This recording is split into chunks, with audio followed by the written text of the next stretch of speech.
বসে পাবজি খেলছি, এমন সময় আম্মু রুমে এসে। কি রে, তুই এখনো বসে আছিস?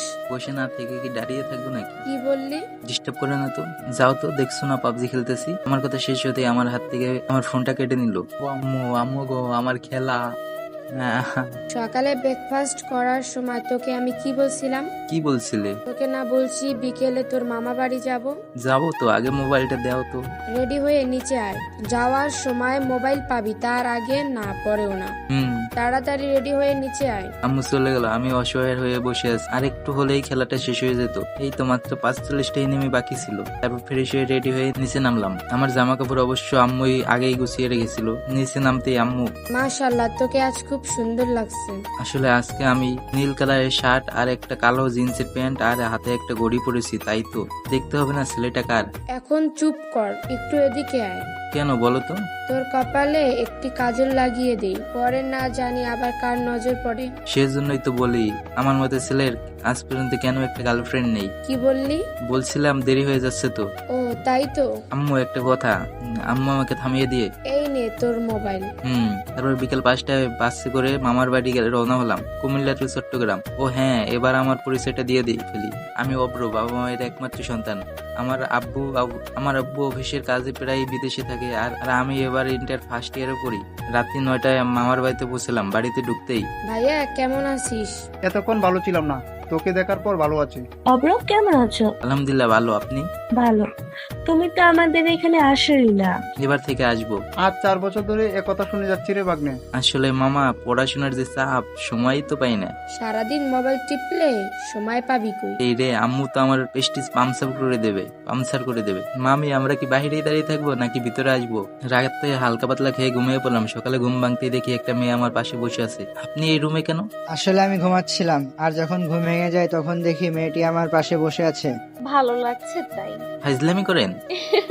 হঠাৎ আম্মু আমার রুমে এসে, অভদ্র, তাড়াতাড়ি নিচে আয়। আর নীলা, তুইও আয়। জি ফুপু।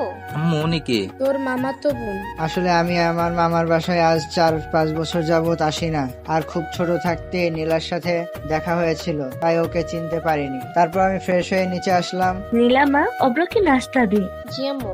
তারপর নাস্তা সেরে উপরে আবার চলে গেলাম কাজ করতে, পাবজি খেলতে। আসবো? আমি নীলার দিকে একবার চেয়ে, আরে বাহিরে দাঁড়িয়ে কেন, আসুন কি করিস? পাবজি খেলি। ও।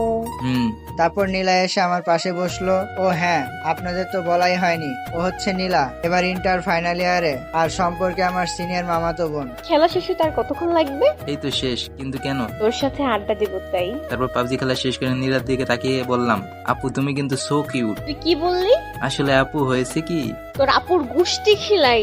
আমি তোর কোন জনমের আপু রে? আপনি তো আমার মামাতো বোন। আপন বোন তো না। না। তাহলে আমাকে কি বলে ডাকবি? নীলা আপু। কি? আমার প্রচুর হাসি পাচ্ছে, কিন্তু হাসলে আমার অবস্থা নাজেহাল হয়ে যাবে। নীলা। তারপর আমার শার্টের কলারটা ছেড়ে দিল। আপু তোমাকে রাখলে না একটু বাচ্চাদের মতো লাগে। কি বললি? আপু, নীলা আপু। তবে রে। নীলা আমার দিকে এগিয়ে আসতেই আমি পালিয়ে গেলাম। দুপুরে খাবার খাওয়ার সময় মামি বলল, অব্র, তোমার কোনো কিছু প্রয়োজন হলে নীলাকে বা আমাকে বলবে।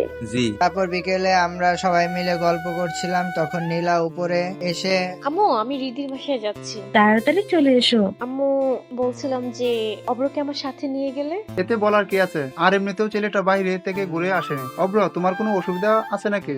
না। আমার দিক তাকালো। তারপর আমি আর নীলা একটা রিক্সা করে যাচ্ছি ওনার বান্ধবীর বাসায় পৌঁছাতেই ভাড়া মিটিয়ে ভিতরে আসলাম। অবশ্য ভাড়াটা নীলাই দিছে। বাড়িটার ভিতরে ঢুকতেই একটা মেয়ে এসে নীলাকে জড়িয়ে ধরলো, মনে হয় এটাই রিদি। মেয়েটা দেখতে কিন্তু সেই লেভেলের সুন্দরী। কিরে, কেমন আছিস? ভালো, তুই কেমন আছিস? ভালোই। তোর পাশেটাকে? আমি কিছু বলতে যাব তার আগেই নীলা, আমার কাজিন হয়। কই, আগে তো কখনো দেখিনি। আমার ফুফাতো ভাই। হাই, আমি রিদি। আমি অব্র। নীলার দিকে চেয়ে দেখি ও যেন আমাকে আস্ত খেয়ে ফেলবে। তোরা বস, আমি তোদের জন্য নাস্তা নিয়ে আসি। রিদি যেতেই নীলা আমার দিকে রাগী চোখে তাকিয়ে, বাসায় যাই তারপর তোকে। আমি জানি বাড়িতে গেলে আজ আর আমার রক্ষে নেই, তবে যাই হোক, বোম তো বাসায় গেলে ফাটবেই, তার আগে আরেকটু জ্বালিয়ে নেই। একটুর পর রিদি এসে নাস্তা নিয়ে আসলো। আপনিও বসুন না আমাদের সাথে। তুমি করে বললে খুশি হব। শুধু তুমি না আরো অন্য কিছু? রিদি লজ্জায় লাল হয়ে গেছে। নীলার দিকে তাকাতেই দেখি ওর চোখ দিয়ে যেন আগুন পড়বে। তারপর বাসায় চলে আসলাম। তবে আসার সময় নীলা আমার সাথে একটা কথাও বলেনি। সকলের সাথে কথা বলে মনোযোগ করে রুমে বসে পাবজি খেলছি। তখন নীলা আমার রুমে চলে এসে দরজাটা আটকে দিয়ে আমার দিকে যেতে লাগলো। তুমি আমার দিকে এভাবে এগোচ্ছে কেন? আমি একটু একটু করে পিছন যেতেই দেয়ালের সাথে আমার পিঠ ঠেকে গেল, আর নীলা একবারে আমার কাছে এসেই আমার শার্টের কলার ধরে বলল। রিদির সাথে তোর এত কি রে? নীলা আরো জোরে আমাকে শার্টের কলারটা ধরে কোথায়?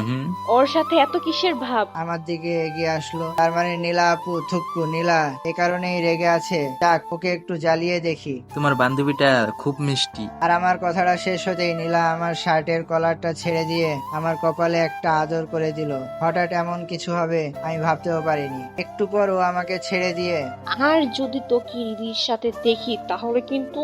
নীলার কাণ্ড দেখে আমি লজ্জায় লাল হয়ে গেছি। এরপর ভাবলাম, শালা আমি তো ছেলে, আমার আবার লজ্জা কিসের? তুমি যেহেতু বলেছো আমি আর রিদির সাথে কথা বলবো না, মনে থাকে যেন। কিন্তু কি? তুমি যেহেতু বলেছো আমি আর রিদির সাথে কথা বলবো না, তবে ভাবতেছি রিদির সাথে প্রেম করব, কারণ তুমি তো আর প্রেম করতে বারণ করনি। তুমি কি বলো? তবে রে, তুমি না অনেক দুষ্টু। আর এদিকে নীলা আমার কথা শুনে লজ্জায় লাল হয়ে গেল। বুবু ঠিকই বলেছিল, অব্র বাড়ি দুষ্টু। আর এদিকে আমি ছাদে দাঁড়িয়ে আছি। এই যে মিস্টার। আমি এদিক সেদিক তাকিয়ে দেখি পাশের ছাদের মেয়েটি আমাকে ডাকছে। জি, আমাকে বলছেন?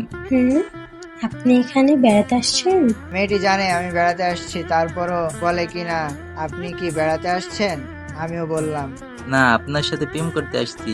এই বলে নিচে চলে আসলাম। এতক্ষণে মেয়েটি হয়তো আমার 14 গোষ্ঠী উদ্ধার করে ফেলছে। আম্মু, ও আম্মু, বল। আমার পাশে একটু বসো তো।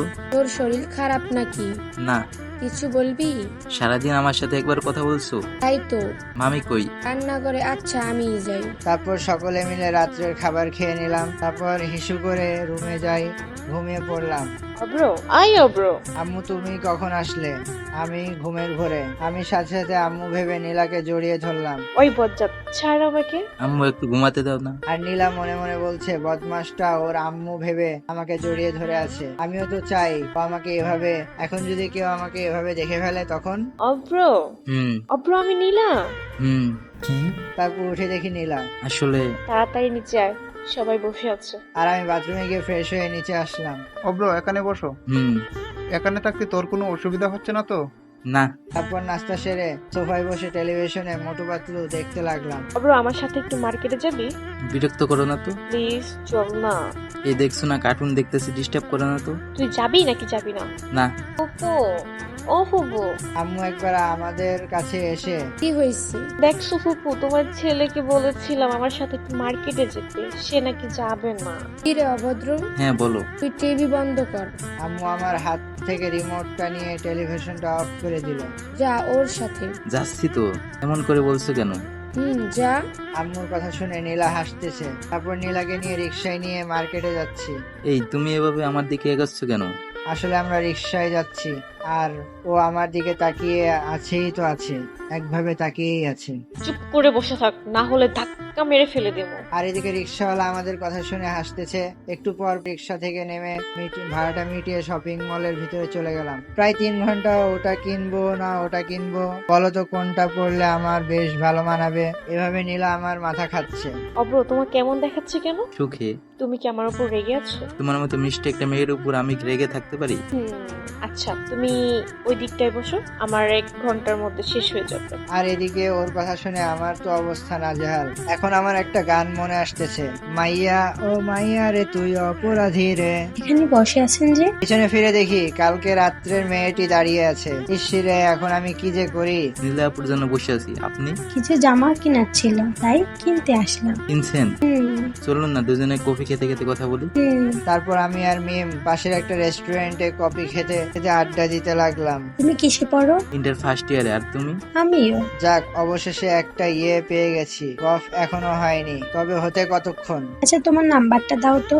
01945.81। আমি রাতে কল দিব মনে। আচ্ছা হুম। আজ তাহলে আসি আমি। মিম একটু ধীরে গিয়ে আবার আমার কাছে এসে, কালকে আমাকে কি যেন বলেছিলে? আমার তো কি করব ভেবে পাচ্ছি না। আসলে হয়েছে কি, থাক তোমায় আর কিছু বলতে হবে না, আমি ওই ব্যাপারে রাজি। আর আমার তো খুশিতে গান গাইতে ইচ্ছে করছে। রেস্টুরেন্ট থেকে বের হতেই দেখি নীলা দাঁড়িয়ে আছে আর সাপের মতো ফুঁসছে। তুমি কখন আসলে? এখানে না আসলে তো দেখতামই না তোর প্রেম আলাপ। আসলে আমার কথাটা শেষ না হতেই নীলা আমার গালে ঠাস করে দুটো থাপ্পড় দিয়ে দিল। চল বাসায়। তারপর বাসায় পৌঁছেই ফুপু, আমার ছেলে কি করেছে জানো? করছে ও? ও আমার সাথে মার্কেটে গিয়ে পাশের বাড়ির মিমের সাথে প্রেম আলাপ করতেছিল। এসব কি সত্যি? কিছুটা হ্যাঁ আবার কিছুটা না। নীলা, এসব কোন ধরনের বেয়াদবি? এসবের মাঝে তুমি কোনো কথা বলবো না। তার আগে বল, তুই ওর শার্টের কলার ধরছিস কেন? আমার জিনিস আমিই বুঝবো, এর মাঝে তুমি নাক গলাতে আসবে না। তোর জিনিস মানে? কিছু না দেখ, নীলা সিঁড়ির কাছে গিয়ে বলল, ভুলেও যদি আর কোনো মেয়ের সাথে কথা বলিস তাহলে আমার চেয়ে খারাপ আর কেউ হবে না।